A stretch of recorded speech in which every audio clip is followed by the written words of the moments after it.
At my retirement gala, my husband called me confused. Then I took back the company we built. The night my husband retired me in front of 140 people, he did not use the word old.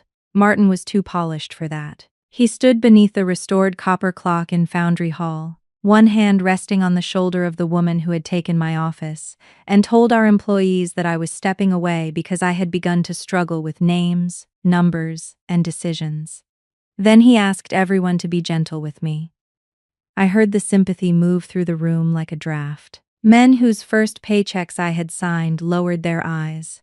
Women whose maternity leave I had arranged pressed their lips together. Our son, Owen, stared at his water glass. Beside Martin, Vanessa Cole wore my mother's emerald brooch on the lapel of her white silk jacket. Martin raised his champagne and announced that he had agreed to sell Donnelly Restoration, the company we had built over 31 years, to an investment group from Chicago. He called it the beginning of a secure future. He called Vanessa the architect of the deal. He called himself the founder. He did not call me anything at all. I waited until the applause weakened. Then I walked to the projector, removed the retirement speech Martin had written for me, and placed a yellowed document beneath the camera. At the top were the words Founder and Shareholder Agreement. At the bottom were 2 signatures and one number Martin had spent years teaching everyone to forget. 52%. Before anyone buys my company, I said, we need to discuss the $84,000 stolen in my name, the medical story my husband invented, and why the woman beside him has been billing us through a company she claims not to own. Vanessa's fingers rose to my mother's brooch. Martin stopped smiling. 12 minutes earlier, a process server had handed each of them a sealed envelope. Neither had opened theirs yet. If you had seen Martin's face in that moment, you might have thought justice arrived all at once. It did not. It had taken me 7 months to reach that projector, 31 years to understand what had been taken from me, and most of my adult life to stop confusing endurance with love. The first warning came on an ordinary Tuesday in February. I arrived at our office at 7:20, as I had nearly every weekday since 1995. Donnelly Restoration occupied an old brick mill beside the Susquehanna River in Pennsylvania. We restored courthouses, churches, theaters, and the kind of houses whose original owners had names engraved on libraries. The front lobby smelled faintly of oak dust and coffee. I liked that smell. It reminded me that beautiful things could survive hard use if someone cared enough to repair them correctly. My keycard flashed red. I tried it again. Red. Maya at reception saw me through the glass and hurried over. She was 26, with a quick smile and a habit of tucking pencils into her hair. Mrs. Donnelly, I'm sorry. The system updated last night. Apparently it updated me out of the building, because I did. Then she tapped her badge and let me in. My office door was open. 2 cardboard boxes sat on the floor, filled with vendor binders, old payroll records, and the framed photograph of Martin and me standing beside our first work van. Vanessa was at my desk, measuring the wall with a silver tape. She had joined the company 18 months earlier as Director of Strategic Operations. Martin said we needed someone younger who understood acquisitions and digital systems. Vanessa was 46, competent enough to sound convincing in any room, and skilled at presenting other people's knowledge as if she had just invented it. She wore cream trousers, pointed heels, and a perfume that remained after she left. Claire, she said, lowering the tape. Martin didn't tell you? Tell me what? We're creating a client strategy suite. Your files are moving upstairs. Upstairs meant a narrow room near the archive shelves. It had no window and no door that closed completely. This is the finance office. Vanessa tilted her head with practiced concern. Finance is becoming more collaborative. You said the stairs might be good exercise. I had said no such thing. Martin appeared behind me, wearing the navy overcoat I had bought him for our 30th anniversary. He kissed the air beside my cheek. There you are. I meant to mention the move last night. You came home after 11, and you were asleep. I was reading in bed. His eyes stayed on mine for 1 beat too long. Well, I thought you were asleep. That was how it had begun. Not with shouting or a confession. With small corrections to my own memory. I stood between them while Maya carried the first box upstairs. Every instinct I had developed over 3 decades of balancing accounts told me to stop the move, demand an explanation, and put my key on the desk until someone remembered who I was. But another habit was stronger. I had spent years preventing scenes, smoothing disagreements, and telling myself that keeping the peace was a form of leadership. "I need the vendor binders brought back," I said. "The January reconciliation isn't complete." Vanessa glanced at Martin. He gave me a patient smile. "January closed last week, Claire." "No." I was waiting for supporting invoices from Blue Cedar Consulting. The smile vanished so quickly I almost doubted seeing it. Vanessa rolled up her tape. "I sent those electronically." "You sent 4 invoices with identical descriptions and no work product attached, $7,000 each. Market integration services." "What market? What integration?" Martin stepped closer and lowered his voice. "This is exactly why we need to modernize. You can't hold up strategic work because the language is unfamiliar."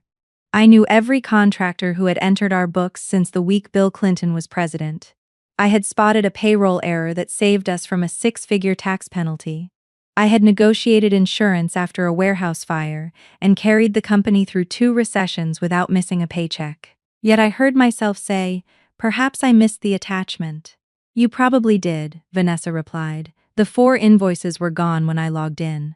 At first, I assumed the accounting software had been migrated. Vanessa had changed several systems during the previous year, and I had agreed to most of those changes. Our old processes depended too much on me, I had said. A healthy company should not collapse because one person got the flu.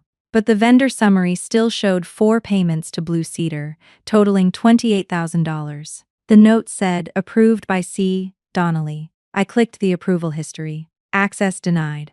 I called it. A young technician named Lucas told me approval permissions had been reassigned at Martin's request. "When?" There was a pause. "Yesterday afternoon." "Restore them, please." "I can't without authorization from Mr. Donnelly or Miss Cole." I nearly told him that my authorization outranked both of theirs.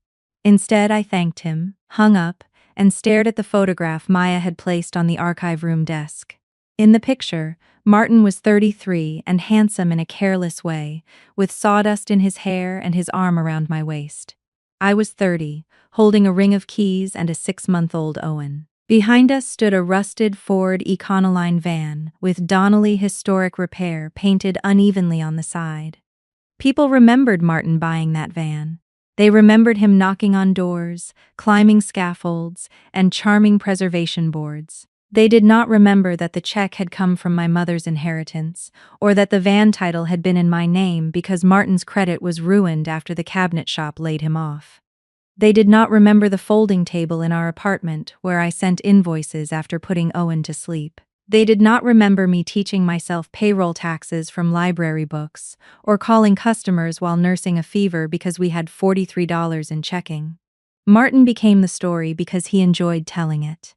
I became the structure holding the story upright. For years, I believed that was enough. When our accountant incorporated the business in 1996, he divided the shares according to the money and assets each of us had invested. I received 52%. Martin received 48%. He joked that I was his boss. I told him marriage was not about keeping score. That sentence would cost me more than the original $62,000. By the time we moved into the mill, Martin was president and chief executive. I was treasurer and co-founder on the legal documents, but office manager on the website. Whenever a reporter profiled the company, Martin thanked my wife, Claire, who keeps us all organized. It sounded affectionate. It also made 30 years of financial leadership resemble a talent for labels and birthday cards. I let it happen one small concession at a time. First because Owen was young. Then because Martin traveled. Then because my mother developed rheumatoid arthritis and needed help. Later, I told myself titles did not matter as long as the company was safe and the people were paid. That Tuesday, sitting in a windowless room with my name removed from the approval system, I finally understood that titles matter most when someone decides you no longer do. I searched my email for Blue Cedar. The 4 missing invoices had arrived from an address ending in bluecidaradvisory.com. I forwarded the messages to my personal account, then printed the headers and placed them inside a gardening catalog in my tote bag. It was not yet a plan. It was an old bookkeeper's reflex. When a number did not make sense, preserve it before asking why. At noon, Martin invited me to lunch in the conference room. Vanessa had ordered salads. There were 3 place settings and a manila folder beside mine. "We want to discuss your workload," Martin began. "My workload or my office?" He exhaled through his nose. "Please don't make this adversarial." Vanessa folded her hands. "This is about supporting you." The folder contained a proposed schedule reducing me to 3 mornings a week. My responsibilities were listed as historical consultation, employee recognition, and community relations. No banking, no contracts, no payroll. At the bottom, beneath a line for my signature, was the title Founder Emerita. Emerita, I read. "That's a graceful way to spell removed." Martin reached for my hand. I moved it beneath the table. "You've seemed tired," he said. "You ask the same questions. You misplaced the Henderson file twice." Vanessa took the Henderson file from my desk. "I borrowed it," Vanessa said softly. "You may have forgotten. I watched you carry it into this room." Martin's expression changed from concern to disappointment, a look he usually reserved for employees who had lied to him. "You see? This defensiveness isn't like you." I looked from my husband to the woman who had taken my office and recognized the neatness of what they were doing. Any objection proved I was emotional. Any detail I corrected proved I was confused. If I remained calm, they could call my silence agreement. "I won't sign this today." "No one is pressuring you," Vanessa said. The pen had been placed directly above the signature line. I closed the folder. "Then no one will mind if I take it home." Martin's hand came down on it before I could lift it. "It's a draft. Drafts can travel." For a moment, neither of us moved. Then he released it. That evening, Martin opened a bottle of Barolo and cooked pasta. He had not cooked on a weeknight in years. I watched him mince garlic at our kitchen island while rain slipped down the dark windows. Our house sat on 3 acres outside Lancaster, a white 1920s farmhouse we had restored room by room. I had stripped the staircase myself while pregnant. Martin had rebuilt the porch after a storm. There was a pencil mark inside the pantry showing Owen's height at ages 5 through 16. Some betrayals are hardest to see because they occur inside a life you built together. "Vanessa thinks I ambushed you," Martin said. "Vanessa is correct. I handled it badly." He poured wine into my glass. "But she's worried about liability." "Because I requested invoices? Because you've made errors." "Name one." He stirred the sauce without looking up. "The Wilkes payroll adjustment. You authorized a bonus after payroll closed. I corrected it the same day. The duplicate hotel reservation in Baltimore. Your assistant booked the second room. You left the back door unlocked last month. You came home after me." He set down the spoon. "Do you hear yourself? Every concern has an explanation. Nothing can ever be wrong. Every concern you named does have an explanation. Owen has noticed things too." That was the first blow that landed. Our son lived 40 minutes away in Harrisburg and taught environmental engineering at a community college. He had always been closer to Martin, who coached his baseball teams and taught him to drive. Owen called me when he needed practical help.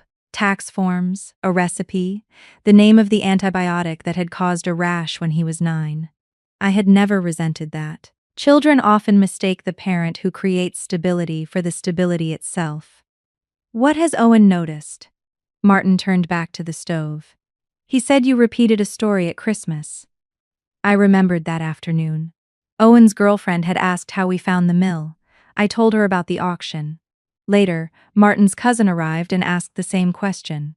I told it again. "Did you tell him 2 people asked me?" "Claire, this isn't a trial." No, I thought. In a trial, I would have been allowed to see the evidence. Martin brought the pasta to the table and spoke gently about aging, stress, and the relief I might feel if I let someone else handle the details. He suggested a neurological evaluation, for peace of mind. He said we could travel. He said Vanessa could manage the sale process. I put down my fork. "What sale process?" The smallest silence opened between us. "Nothing formal," he said. "We've had interest." "From whom?" A few groups. And you discussed selling without me? I discussed possibilities. That's what a CEO does. A CEO does not sell a company without its majority shareholder. His eyes hardened. It was the first honest expression I had seen from him all day. Then he smiled. Of course not. I slept in the guest room that night. At 4 in the morning, I woke to the sound of rain in the gutters and remembered something my mother had told me during the last year of her life. Evelyn Hale had been a school secretary for 38 years. She wore sensible shoes, saved every receipt, and possessed an almost physical dislike of people who used charm as a substitute for truth. Martin had visited her in hospice twice. On the second visit, he spent 20 minutes describing a hotel restoration we had won. After he left, Mother asked me who owned the company. We both do, I said. That was not my question. I own 52%. Where is the paper? In the office safe, I think. She closed her eyes. Never say I think when someone else benefits from you not knowing. The next morning, before Martin woke, I drove to the bank. My safe deposit box contained Mother's wedding ring, Owen's birth certificate, the deed to a small cemetery plot I hoped not to need for a long time, and a sealed envelope marked Donnelly Restoration Originals. Inside were the articles of incorporation, the founder agreement, and 2 embossed share certificates. Certificate 1, Claire Hale Donnelly, 520 shares. Certificate 2, Martin James Donnelly, 480 shares. I sat alone in the bank's viewing room with my mother's voice in my head and felt foolishly close to tears. The document did not give me power. I had always possessed the power. It proved only how completely I had been persuaded not to use it. I photographed every page, placed the originals back in the box, and drove to the office without telling Martin where I had been. My keycard worked again. On my new desk upstairs sat a vase of yellow tulips and a note in Vanessa's angular handwriting. Fresh start. I threw the note away and began reconciling 3 years of vendor payments. Blue Cedar Consulting had first appeared in our system 14 months earlier, 3 weeks after Vanessa joined us. The initial invoice was modest, $3,000 for market analysis. The next was $5,000 for integration planning. By summer, the company was billing us $7,000 every month, always in round numbers, always with descriptions vague enough to mean anything. The total was $84,000. Each payment had been approved under my user ID. I kept a small red calendar beside my keyboard. It was an old-fashioned habit Martin teased me about, but it recorded every appointment, deadline, and day away from the office. 6 of the approvals had occurred while I was sitting beside my mother in hospice. 2 were made during her funeral week. 1 had been entered at 2:13 in the morning on the day I turned 61. I had been asleep beside Martin. I printed the vendor ledger and folded it into the gardening catalog. Then I searched the state business registry. No Blue Cedar Consulting appeared in Pennsylvania. A Delaware company with that name had been formed 2 years earlier through a registered agent. Its public filing did not identify the owner. I could have confronted Vanessa immediately. The old Claire would have. She would have walked downstairs, placed the ledger on the conference table, and demanded an explanation before lunch. Then Martin would have called her overwrought, Vanessa would have produced a polished contract, and whatever trail remained would have disappeared. So I did something that felt unnatural. I said nothing. For the next 3 weeks, I performed the version of myself they expected. I arrived at 9 instead of 7. I asked Vanessa to resend files she had deliberately moved. When Martin corrected me in meetings, I made notes rather than arguments.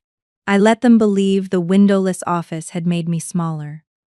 Meanwhile, I copied what belonged to me, not customer secrets or protected employee records. I took only corporate documents I had a legal right to review as treasurer and majority shareholder: bank resolutions, board minutes, insurance policies, tax filings, debt schedules, and shareholder reports. I kept a written log of every document and never removed an original. Years of cautious accounting had taught me that good evidence must be both complete and clean.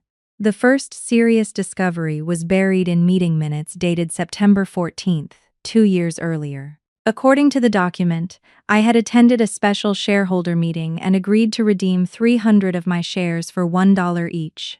After the redemption, Martin owned a controlling interest. The signature looked like mine from a distance. Up close, the C leaned too far forward, and the final Y in Donnelly had no loop. More importantly, September 14th was the day my mother entered intensive care in York.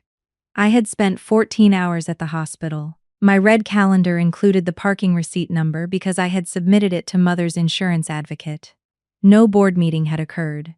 I checked the corporate record book. The original minutes were missing. Only a scanned copy remained. The notary acknowledgement carried the stamp of a woman named Felicia Cole. Vanessa's older sister was named Felicia. My hands began to shake. I placed them flat on the desk until they stopped. Forging a signature was not a misunderstanding. Manufacturing a meeting was not a difference in management style. The person who had shared my bed for 34 years had created a paper version of my consent while I sat beside my dying mother. At noon, I drove to a diner 6 miles away and called Dana Kim. Dana and I had met through the County Historical Commission. She was 58, a corporate attorney with silver beginning at her temples and the unnerving habit of allowing silence to do half her questioning.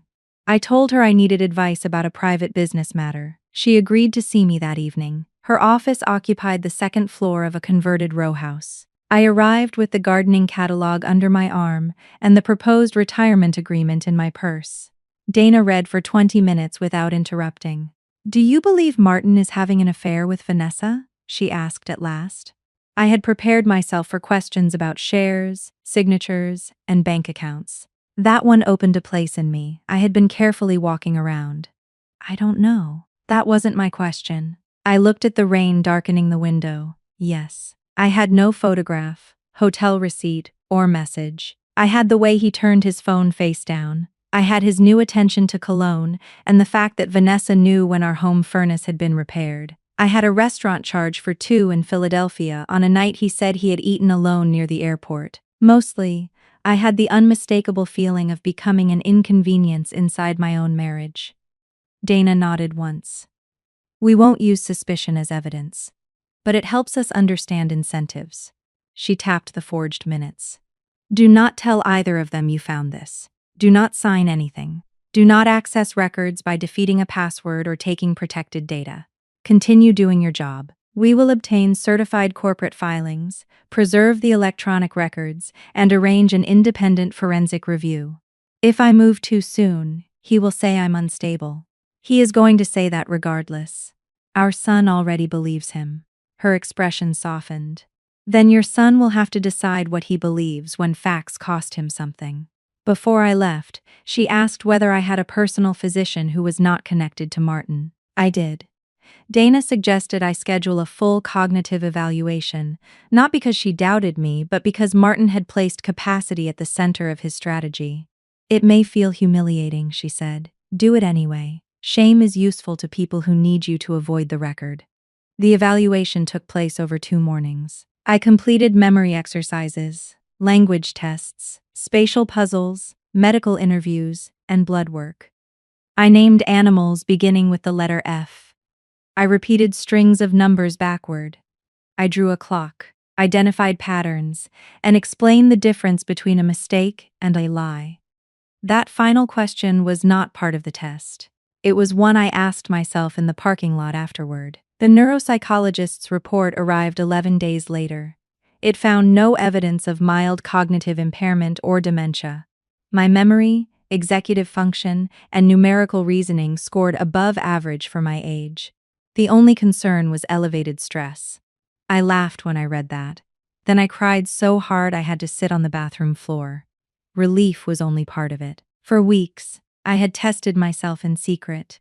I replayed conversations. I checked the stove twice. I wrote down where I put my keys, then checked the note to make sure the note was correct.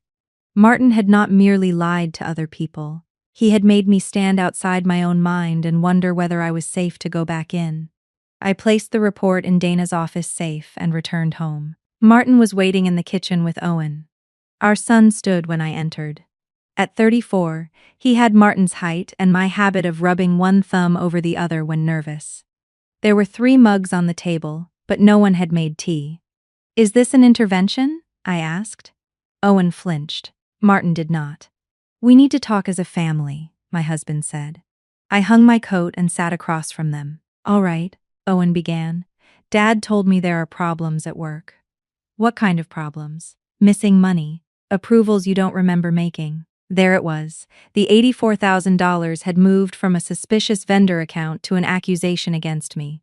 "Did your father tell you the money went to a consultant Vanessa hired?" Martin leaned forward. "See, this is what worries me. Blue Cedar predates Vanessa." "It does not, Claire." His voice carried a warning. "We have the onboarding documents." "Then show them to me." "That's not the point," Owen said. "The point is that something is wrong, and you're treating everyone like an enemy." I studied my son's face. When he was 10, he had broken a neighbor's window with a baseball and spent 2 hours denying it because he feared disappointing his father. I had sat with him on the back steps and told him that truth did not become kinder when delayed. He had cried, confessed, and paid for the glass from his allowance. Now he was asking me to confess to something I had not done so that the 2 men at the table could feel kinder. "What exactly do you want from me?" Owen looked at Martin. My husband slid a document across the table. It was a durable power of attorney granting him authority over my personal finances, business interests, and real property. A yellow tab marked the signature line. "This would only be used if necessary," Martin said. I looked at Owen. "Did you read this?" Dad explained it. That wasn't my question. His cheeks reddened. I looked at it. "Did you read the paragraph giving him immediate authority, not future authority?" He reached for the pages. Martin's hand covered them first. "Legal language can sound alarming," Martin said. "The point is protection." "Whose?" "Yours." "Then I decline." He sat back. "You haven't even considered it. I have spent 34 years considering whether I trust you." Today, my answer changed. Owen whispered, "Mom." The grief in his voice nearly broke my resolve. I wanted to reach across the table, hold his hand, and explain everything. Dana had instructed me not to reveal the forged minutes until the electronic evidence was preserved. If I told Owen, he might confront his father or warn him in an attempt to mediate. Love does not always make people wise. "I am not ill," I said. "I am not signing away control of my life. I hope you will respect that even if you don't understand it yet." Martin gathered the papers with precise movements. "Your refusal proves why we need help." "No," I replied. "My refusal proves I can read." Owen left without hugging me. After his car disappeared, Martin poured himself 2 fingers of bourbon. He stood at the kitchen window with his back to me. "You embarrassed him. You brought our son here to frighten me into signing a power of attorney. I brought him because he loves you. You used him because I used to love you enough to surrender." He turned. For an instant, the reassuring husband disappeared, and I saw anger unprotected by charm. "Be very careful, Claire. If the missing funds become public, sentiment will not protect you." "Is that a threat?" "It's reality." "Then we should both keep good records." I walked upstairs and locked the guest room door. The next Monday, an email from Martin went to every department head. It announced that I was taking medical leave, effective immediately, while the company reviewed irregular transactions within the finance office. My company email stopped working before I finished reading the second paragraph. At 10:15, Vanessa came upstairs with a security guard. The guard was a retired police officer named Ray who had worked our events for 12 years. He looked more embarrassed than I felt. "Mrs. Donnelly," he said, "I've been asked to escort you while you collect personal belongings." Vanessa held out a cardboard box. I could hear conversations stopping on the floor below. Martin had chosen a public removal because shame works best with witnesses. "May I see the board resolution authorizing my leave?" I asked. Vanessa's mouth tightened. "Martin is CEO. That is not a resolution. Please don't make this harder." I took the box. Inside it, I placed my photograph, the red calendar, a cardigan, and the ceramic mug Owen had made in 7th grade. I left every company file exactly where it was. Then I asked Ray to accompany me to the lobby. On the main floor, 60 people found urgent reasons to study their screens. Near the workshop door, Ben Ortiz removed his safety glasses. Ben had joined us as an apprentice carpenter in 1998 and now supervised all field crews. His wife had died of breast cancer 4 years earlier. I had managed the insurance forms and made sure his pay continued during the months he cared for her. "Claire," he said. I stopped. Vanessa stepped between us. "This isn't the time." Ben looked around her. "Do you need someone to carry that?" The box was not heavy. His question was not about the box. "No, thank you," I said. "I know what belongs to me." Outside, sleet had begun to fall. Ray held an umbrella over me while I placed the box in my car. "For what it's worth," he said, "you've never forgotten my name." I drove away before the tears came. Being barred from the office changed the investigation. It also freed me from pretending the marriage could be repaired through patience. I moved into my mother's small brick house on Walnut Street. After she died, I had not sold it. Martin called it sentimental clutter and urged me to list it, but I kept finding reasons to wait. The furniture was dated, the upstairs pipes knocked, and the kitchen wallpaper displayed tiny blue cornflowers. It was also mine alone, inherited before our marriage and never used as collateral.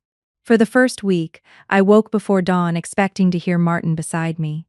I made coffee for 2. I reached for my phone when I saw something he would have enjoyed. Grief behaved as if he had died, even though he was alive and telling our employees I could not be trusted. Dana hired a forensic accountant named Nora Patel. Nora was 54 and had spent 20 years tracing money through family businesses where the lines between affection and authority had been deliberately blurred. We met at Mother's dining table beneath a brass light fixture she had bought in 1977. I gave Nora my document log, the vendor records, the shareholder agreement, and the certified filings Dana had obtained. "You made this easy," Nora said. "Nothing about it feels easy. I mean, you kept evidence instead of trying to win an argument. Most people do the second one first." Within 6 days, she connected Blue Cedar Consulting to an account at a Wilmington bank. The Delaware company was managed by a holding service, but its formation fee had been paid with Vanessa's personal credit card. The mailing address on its original bank application matched a condominium Vanessa owned in Baltimore. The invoices approved under my name had been uploaded from an internet address assigned to Vanessa's office laptop. That alone did not explain how she accessed my credentials. The answer rested in a system I had created years earlier. After ransomware struck a competitor, I insisted that Donnelly Restoration maintain an independent, write-once archive of financial logs. Martin complained about the annual fee. Vanessa tried to cancel it during her first month, calling it redundant. I refused because financial records that can be edited are not a backup. They are another version of the argument. The archive account had been registered to my personal authentication key as corporate treasurer. Martin had removed my permissions from the live network. He could not remove them from the historical vault without my physical token, which remained inside Mother's old recipe tin. I logged in with Nora and Dana beside me. The archive showed that my password had been reset by an administrator 11 days after Mother entered hospice. Martin had approved the request. Vanessa had then created a mirrored token labeled C, Donnelly Mobile Access. That token approved every Blue Cedar payment. There were also deleted email headers. We could not recover the full messages, but the subject lines were enough to map the scheme. Claire transition plan. Capacity narrative. Share correction before diligence. Final consent strategy. Nora read the last subject line twice. They're preparing a sale. I know. No, I mean actively. Diligence usually begins with ownership. If they forged the redemption, they may have represented that Martin controls the company. Dana closed her notebook. We need to know who the buyer is and how far this has gone. I thought of the conference calls Martin had taken behind closed doors, the rushed vendor cleanup, and the word sale slipping out over pasta. Then I remembered a courier envelope I had seen on Vanessa's desk before my removal. The return address included the initials HEP and a Chicago zip code. Hawthorne Equity Partners. Nora searched public announcements. Hawthorne specialized in purchasing regional construction and service companies. Its usual pattern was to retain senior leadership for 1 year, consolidate office functions, and sell or close less profitable divisions. Our preservation apprenticeship program had never been highly profitable. Neither had the workshop, where older craftspeople trained younger employees in plaster, stone, and decorative woodwork. Those programs were the reason Donnelly Restoration deserved to exist. Martin was not merely taking the company from me. He was selling its future while calling me too confused to object. "How much?" I asked. Nora looked up. "How much what? How much is he trying to get?" She studied a preliminary debt schedule. Based on earnings, perhaps 6 to 7 million before liabilities. The number did not make me feel rich. It made the power of his story clear. A worried husband seeking help for his aging wife sounded compassionate.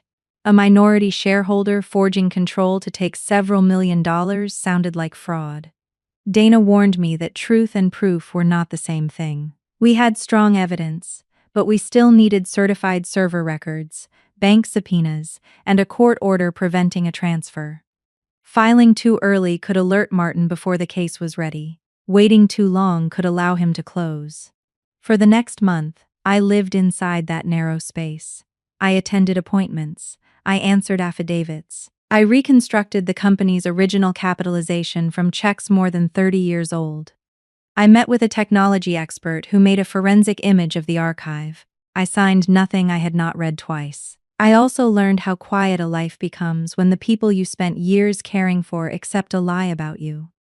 Owen did not call for 19 days. When he finally did, he spoke carefully, as if loud words might damage me. "Dad says you're staying at Grandma's." "I am. Are you safe there?" "From whom?" he sighed. "Can we not do this? We can talk honestly, or we can talk about the weather. I don't know what's honest anymore." "Then ask for evidence from everyone, including me." Dad showed me bank records. "Did he show you who owns Blue Cedar?" Silence. "Who owns it?" "I cannot discuss an active legal review." He gave a bitter laugh. "You sound like a stranger." "No, Owen. I sound like a woman who finally understands that every unguarded sentence will be used to take something from her." He told me he loved me before hanging up. I believed him. I also understood that love without courage can leave a person standing alone in exactly the same place as hate. 3 days later, Martin filed for divorce. The petition described him as a devoted husband forced to make painful decisions because of my deteriorating judgment. It accused me of abandoning the marital home, disrupting company operations, and transferring $84,000 to an unknown vendor. He asked the court for temporary control of all marital business interests while my competence was evaluated. He attached Owen's name to a list of potential witnesses. I read the petition at Mother's dining table. The cornflower wallpaper blurred, then sharpened again. "Can he do this?" I asked Dana. "He can ask.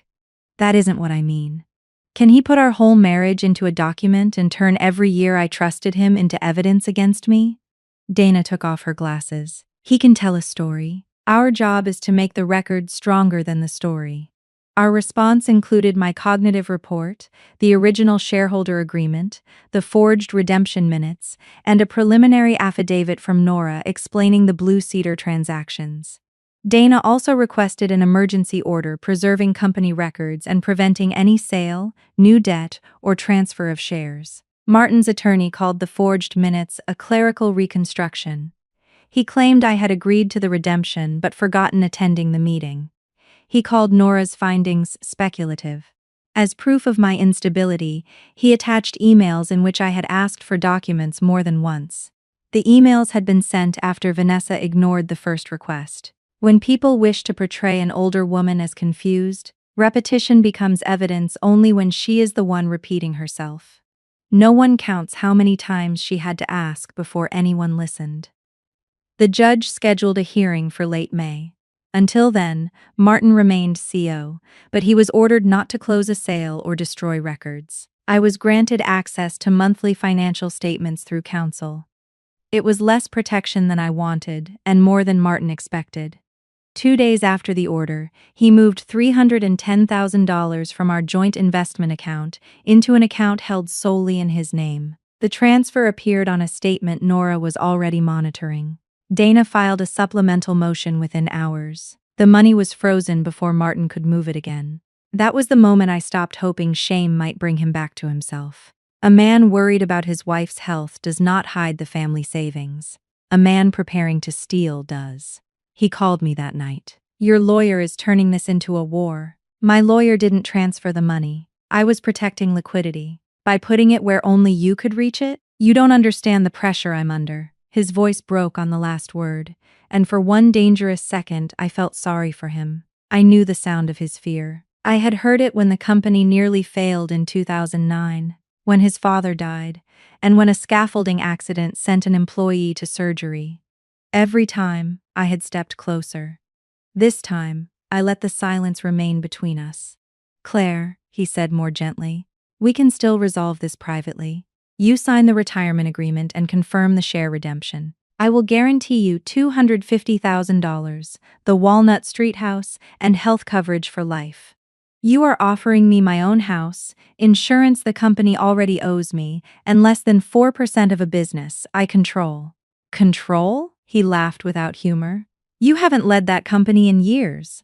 Then why did you need my forged signature? He hung up. I wrote the exact time and words in my red calendar. In early May, Dana arranged for me to collect clothing and personal belongings from the farmhouse. Martin was required to be absent. A neutral inventory professional accompanied me because the divorce petition had turned ordinary objects into potential disputes. The house looked staged for strangers. Fresh white flowers stood on the kitchen island. My gardening boots were gone from the mudroom. The photograph of my mother on the hallway table had been replaced by a bronze sculpture Vanessa once recommended for the office lobby. Upstairs, half my clothes were packed into black garbage bags. I went to the dresser and opened the blue velvet box where I kept Mother's emerald brooch. It was empty. The inventory professional photographed the box. I searched the drawer twice, then the small safe in the closet. Mother's wedding ring remained at the bank, but the brooch had been in the house because I wore it every year on her birthday. Would anyone else have access? The woman asked. My husband. Anyone besides him? I thought of Vanessa knowing about our furnace repair. Probably. Martin denied taking it. His attorney suggested I might have misplaced it during my move. The accusation hurt more than the brooch's value. Mother had bought it for herself after retiring, paying a little each month. She once told me the pin was proof that beautiful things did not have to be gifts from men. Martin knew that story. I added the missing brooch to the property inventory and returned to Walnut Street. Owen was sitting on the front steps. He stood as I approached but did not try to hug me. He looked exhausted. Dad wants me to sign an affidavit, he said. I unlocked the door. Come inside. At Mother's table, he took a folded document from his jacket. The affidavit listed 7 examples of my supposed decline. I had repeated the mill auction story. I had confused the date of his college graduation. I had called his girlfriend by the name of his former girlfriend. I had asked him twice whether he wanted coffee. Did these things happen? He asked. Some did. His face fell. Your graduation ceremony was May 17th, I continued. Your degree was conferred on May 23rd. We have argued for years about which date counts. I called Lena by Rachel's name once, apologized immediately, and never did it again. At Christmas, I asked if you wanted coffee before dinner and again 3 hours later with dessert. And the story? 2 people asked me the same question. He looked at the affidavit. Dad wrote that you told it to the same person. Your father knows that is false. Owen rubbed his thumb. Why didn't you tell me about the evaluation? Because I should not have to distribute my medical records to earn the right to say no. But you did have one? I considered Dana's advice. The cognitive report had already been filed and served. There was no strategic reason to withhold it now. I took a copy from a locked drawer and placed it in front of him. He read every page. When he reached the conclusion, his shoulders lowered. So you're fine. I am injured, angry, and sleeping poorly, but my mind is fine. Why would Dad say all this? I gave him the forged meeting minutes and my hospital parking record from the same date. I did not show him every piece of evidence. I showed him enough to answer the question he had finally asked honestly. Owen stared at my imitation signature for a long time. He told me you wanted him to take over your shares, he said. He lied. He said he was protecting the company for me. The sentence revealed another layer. Martin had not only frightened Owen with my decline, he had appealed to his ambition. Our son had never worked for Donnelly Restoration, but he grew up hearing that it would someday be his. Martin must have suggested the sale proceeds or leadership role would secure that future. Did he promise you something? I asked. Owen's face reddened. He said Hawthorne would keep the family involved and that I could join the environmental division. There is no environmental division. He said they were creating one. I saw shame replace fear. I could have punished him with it. A part of me wanted to. Instead, I folded the unsigned affidavit. Your father used two things you wanted to believe, I said. That he was protecting me, and that he could hand you a future you did not build. You are responsible for what you do after learning the truth. What do you want me to do? Read before you sign. Ask for proof. Decide what kind of man you are without asking either parent to decide for you. He pushed the affidavit toward me. I'm not signing this. Tell your father's lawyer, not me. Owen began to cry then, quietly and with visible embarrassment. I moved around the table and held him. Comforting my son did not erase what he had done. Refusing to comfort him would not repair me. Boundaries and love could occupy the same room. Before he left, he asked if I would forgive him. I hope so, I said. But forgiveness is not a door you walk through once. You will have to help rebuild what is on the other side. The following week, a cream envelope arrived by courier. Martin invited me to the 31st anniversary gala of Donnelly Restoration. The event would be held at Foundry Hall, a train equipment factory our company had restored into an event space. The printed invitation described the evening as a celebration of legacy, transition, and the future. My name appeared below Martin's in smaller type. Inside was a handwritten note. We should show everyone we are still a family. It will help all of us. Please don't embarrass Owen. Attached to the invitation was a speech titled Reflections from Claire. It thanked Martin for leading the company, praised Vanessa for guiding its next chapter, and acknowledged that health changes had made retirement necessary. The final paragraph expressed confidence in the sale. They did not merely want me present, they wanted me to authenticate their lie in my own voice. Dana thought I should stay away. Public confrontations are emotionally satisfying and legally messy, she said. We can stop the sale in court. They have told 140 employees I stole money and lost my mind. The records will correct that. Records do not look people in the eye. She studied me across Mother's table. What are you proposing? I attend as the majority shareholder. I say only what we can prove. I do not interfere with service, threaten anyone, or disclose protected information. And before I speak, you serve the preservation order and the amended injunction. The May hearing had changed our position. After reviewing the archive affidavit, the judge restored my access to corporate records and prohibited Martin from representing that he owned a controlling interest. The order also required preservation of all devices connected to Blue Cedar. Dana had delayed personal service until we could coordinate with the forensic examiner. Nora smiled for the first time that evening. You want to serve them at the gala so they cannot wipe anything afterward. I want the order in their hands before they know how much I know. Dana did not smile. If we do this, the presentation is reviewed word by word.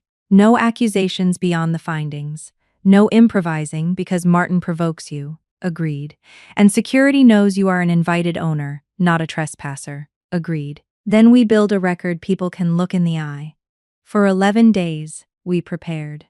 Nora reduced 14 months of transactions to one clear chart. Dana certified the founder agreement and the court orders. The technology expert prepared a timeline showing when my account was duplicated and from which device the approvals occurred. My doctor permitted me to quote the conclusion of my evaluation. I wrote my own speech. Owen asked whether he should attend. I told him the decision was his. He arrived alone and sat near the back. On the evening of the gala, I dressed at Mother's house. I wore a dark green suit she had once called too expensive and pearl earrings I bought myself at 50. The velvet box for the missing brooch remained open on the dresser. I closed it, not because the loss mattered less, but because I would not let Martin place one more empty space at the center of my attention. Foundry Hall glowed against the river. Light passed through 40-foot windows and caught the restored beams above the dining floor. Our crews had spent 19 months preserving those beams instead of replacing them. I had fought to keep the work local when Martin wanted a cheaper subcontractor. Employees greeted me with careful warmth. Some hugged me. Some looked away. A few whispered that they were glad I felt well enough to come. Each phrase revealed a different version of the story Martin had told. At the front table, Vanessa wore white silk. My mother's emerald brooch shone above her heart. For several seconds, the room receded. I saw Mother at her retirement dinner, laughing because she had pinned it upside down. I saw her fingers, bent by arthritis, fastening it to my dress on my 50th birthday. I saw Martin watching from the doorway. He had not forgotten where the brooch came from. He had chosen it because it was mine. Vanessa followed my gaze and touched the pin. "Vintage," she said. "Martin has wonderful taste." It belonged to my mother. Color rose along her neck. He said it was a family piece. "It is." Martin joined us before she could respond. "Claire, you look well." "I am well. Let's keep tonight gracious." "I intend to." The process server approached while the quartet played near the windows. He asked Martin and Vanessa to confirm their names, handed each a sealed envelope, and recorded the time. They assumed the papers concerned the divorce. Neither opened them. Dinner proceeded. Martin spoke after dessert. He described the company beginning with one van, one craftsman, and one impossible dream. In his version, I appeared 5 minutes into the story, bringing sandwiches and encouragement. He thanked me for decades of support. Then his voice softened. "As many of you know, Claire has faced some changes recently. Those of us who love her have tried to protect her privacy. She has decided to step away from numbers, decisions, and the strain of daily leadership." I watched the lie settle over people I had known for half my life. "I ask all of you to be gentle with her," he continued. "Remember her as she was, and honor what she gave us, as she was. Not who I was. Not what I still knew." He had turned me into a memorial while I sat 20 feet away. Then he called Vanessa to the stage and praised her vision. He announced that Hawthorne Equity Partners had agreed to acquire Donnelly Restoration, subject to final documentation. Applause rose unevenly. 2 representatives from Hawthorne stood near the front. Ben Ortiz did not clap. Martin lifted his glass. "To secure futures, new beginnings, and the courage to let go." He leaned toward Vanessa and kissed her cheek, slowly enough to make the intimacy unmistakable. The emerald flashed under the lights. I stood. The projector operator had received my reviewed presentation from Dana that afternoon. When I reached the lectern, Martin covered the microphone with his palm. "This is not the time," he whispered. "It is my company anniversary too." "Read the speech we sent." I wrote my own.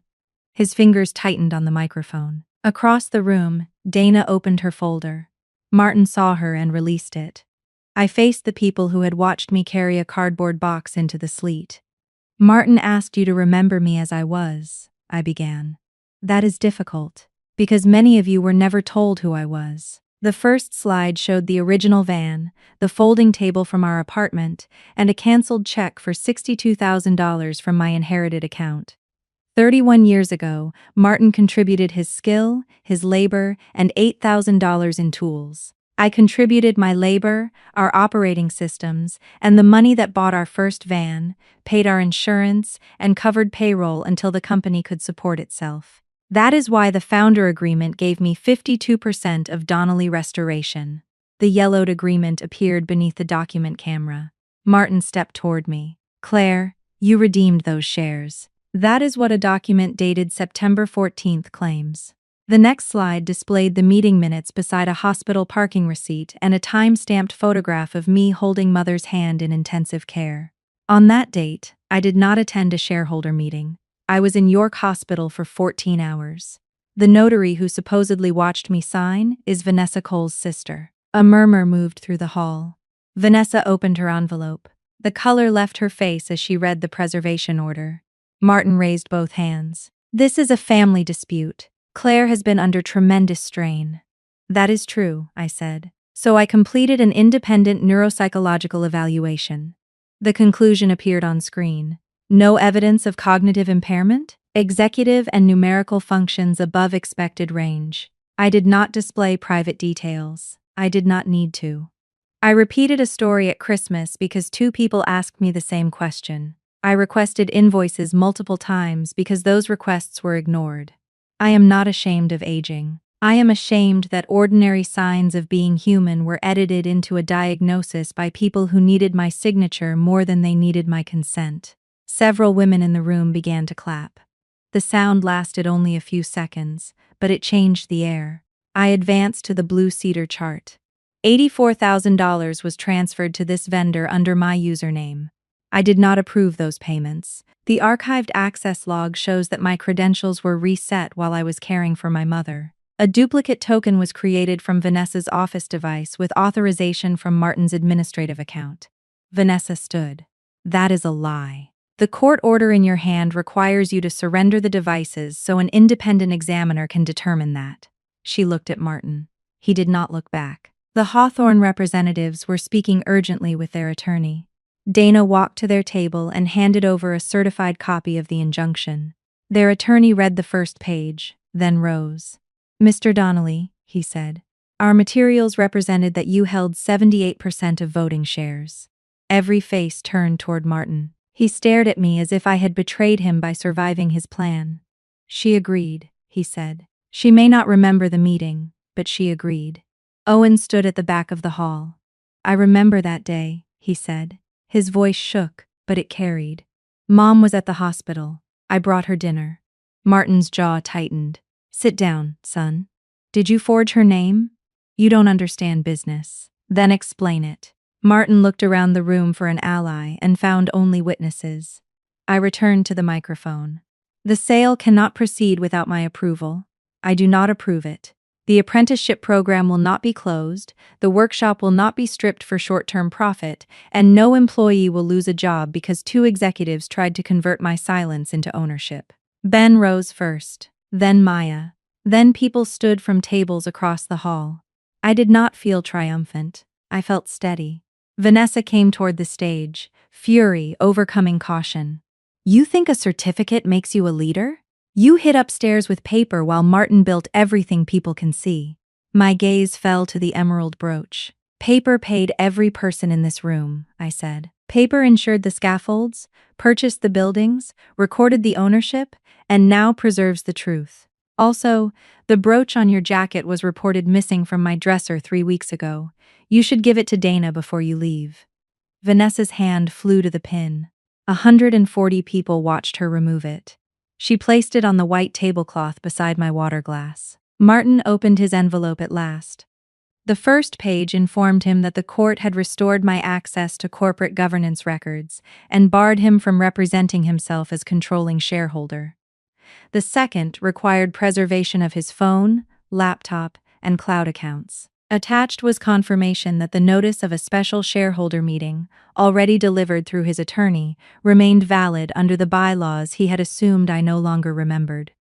You planned this, he said. Yes. For how long? Since I learned that asking you for the truth only taught you what to hide. His voice dropped. After everything I gave you. I looked at the agreement on the screen, the brooch on the table, and the employees waiting in silence. That is the problem, Martin. You still believe everything we built was yours to give. The Hawthorne representatives left before coffee was served. 10 days later, I returned to the mill through the front entrance. My keycard flashed green. At the special meeting, I voted my 520 shares to remove Martin as chief executive and suspend Vanessa pending the independent investigation. I appointed a 3-person interim committee that included Nora, an outside construction executive, and Ben. I did not appoint myself CO. Taking back authority did not require pretending I could perform every job better than everyone else. Martin's attorney objected until Dana read the bylaws aloud. For years, Martin had relied on my reluctance, not a legal right. Once I stopped cooperating with my own erasure, his control lasted less than an hour. The months that followed were less dramatic than the gala and far more difficult. There was no single morning when all wrongs became right. Investigators copied devices. Banks produced records. Clients asked whether we would survive. Two department heads resigned because they had helped Vanessa conceal invoices, although neither was accused of taking money. We delayed bonuses and sold an unused warehouse to stabilize cash flow. I met crews in cold job trailers and answered questions I wished no one had needed to ask. The full audit found that Blue Cedar was only one part of the damage. Martin and Vanessa had charged personal travel to business development accounts and paid a consulting fee to Felicia for the false notarization. They had also prepared a $200,000 transaction bonus for Vanessa, payable when the Hawthorne sale closed. In total, the company recovered or offset just over $270,000. The district attorney charged Vanessa with theft, unlawful computer access, and conspiracy to falsify business records. Martin was charged with conspiracy and attempted theft by deception related to the share redemption and sale representations. Neither was led away from the gala in handcuffs. Real accountability moved through interviews, motions, delays, and signed statements. 14 months later, Vanessa pleaded guilty to 2 counts, repaid what the court ordered, and received probation with 6 months of home confinement. Martin entered a no-contest plea to falsifying corporate records and attempted theft. He received probation, community service, and a prohibition against serving as an officer of a company during the sentence. Some viewers of his downfall might have wanted prison. I wanted a record no charming speech could edit. I got one. Our divorce ended 3 months after the criminal cases. The farmhouse was sold because neither of us could afford to keep living inside its memories. My original shares remained mine. The value of Martin's 48% was reduced by his portion of the losses, legal expenses, and frozen funds. The company purchased the rest from him over time under a court-approved agreement. He sent me one letter before the divorce became final. It was 8 pages long. He wrote about pressure, fear of retirement, and Vanessa making him feel admired. He admitted, telling himself that I had already stepped away, so formalizing it was not truly stealing. Near the end, he said he hoped I could remember the good man he had once been. I read the letter twice. Then I placed it with the divorce records rather than the photographs. I did remember the good years. Justice did not require me to call every moment a lie. It required me to stop using old love as evidence that present harm should be forgiven without consequence. Owen and I rebuilt slowly. He did not join Donnelly Restoration. That was my condition as much as his choice. He kept teaching and volunteered 1 Saturday a month with our apprenticeship program. At first, our conversations were stiff. He apologized more than once, each time with fewer explanations. Gradually, I trusted that he was not asking forgiveness merely to escape discomfort. On Mother's Day, he brought coffee to Walnut Street and repaired the loose railing without being asked. Before leaving, he said, "I thought being neutral meant I wasn't hurting you." "Neutrality is useful in baseball," I told him. "Families usually need honesty." He nodded. "I'm learning." So was I. I spent 1 year as board chair while we recruited a permanent chief executive. Her name was Lillian Brooks. She was 59, had managed a regional engineering firm, and asked more questions about employees than about the size of her office. Under her leadership, we expanded the apprenticeship program and created paid returnships for people re-entering skilled work after years of caregiving. Half the first group were women over 50. We also rewrote our governance policies. No spouse could approve the other spouse's compensation or credentials. Every vendor disclosed its ownership. Financial logs went to 2 independent archives. Concern about an employee's health had to follow a confidential, documented process and could never be used as a substitute for evidence. I knew policies could not make people decent. They could make indecency harder to hide. On the 32nd anniversary of the company, we held an open house at the mill. There was no ballroom, no quartet, and no champagne tower. Families toured the workshop. Apprentices demonstrated lime, plaster, and hand-cut joinery. Ben stood beside the old Econoline van, which we had restored and placed in the lobby. Before guests arrived, Maya asked me to approve a new line of lettering on the glass conference room wall. Donnelly Restoration. Founded 1995 by Claire Hale Donnelly and Martin James Donnelly. I considered removing Martin's name.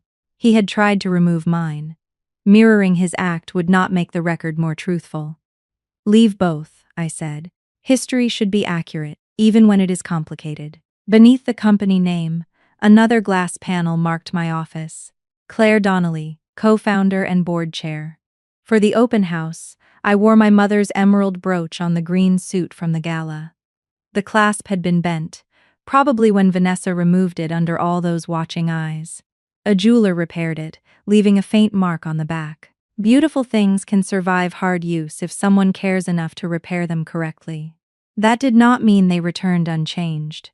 Near the end of the afternoon, a young apprentice approached me with her mother. The mother looked to be about my age. She shook my hand and said she had left work 27 years earlier to care for her children and then her parents. She had assumed no one would hire her now.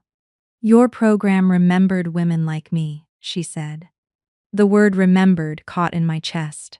For months, Martin had tried to make memory the measure of my worth. He said I forgot names, dates, documents, and decisions.